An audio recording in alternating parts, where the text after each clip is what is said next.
1 heure cette nuit, le dernier tram vient de passer. Ces drôles de jardiniers sont déjà à l'œuvre pour semer, tasser différents mélanges de graines entre les rails du tram.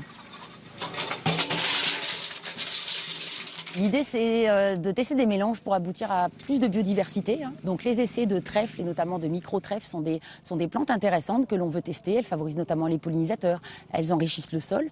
Donc premier enjeu, effectivement, tester ce trèfle qu'on soupçonne être on va dire une plante intéressante pour ces plats de bande engazonnés. Et autre enjeu, effectivement, une gestion plus écologique en baissant la fréquence des tontes et en limitant l'arrosage. Pour déterminer les graines idéales, un premier test a été fait il y a 2 ans sur un tout petit tronçon avec 122 mélanges différents. Ce sont les plus performants qui ont été semés cette nuit. Les plantes qui passeront ce deuxième test seront utilisées sous les 14 km de voies du tram.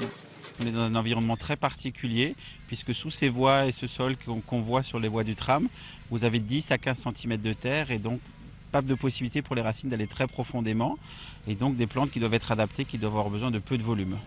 Pendant 3 ans, tous les 6 mois, des carottages seront effectués pour faire des tests en laboratoire et évaluer l'évolution des plantes des différents mélanges. Je suis en train de préparer des lames sur lesquelles je dispose des petits morceaux de racines, en fait pour les observer au microscope. Ce que cherchent les scientifiques du projet, ce sont les arbuscules, des champignons bénéfiques aux plantes. On cherche effectivement à voir où il y en a le plus selon les mélanges, parce que plus j'aurai de ces structures d'échange, donc plus j'ai un bénéfice pour la plante de par l'apport du champignon, et donc plus j'aurai un impact sur le développement de la plante, puisque le champignon lui apportera à manger. C'est le micro-trèfle qui poussera le mieux grâce à ces champignons qui sera choisi. Il permettra à la ville de faire des économies en eau et en frais de personnel. Les fleurs des trèfles apporteront en outre un peu de gaieté, pas assez au goût des acteurs du projet qui rêvent maintenant de trèfles multicolores.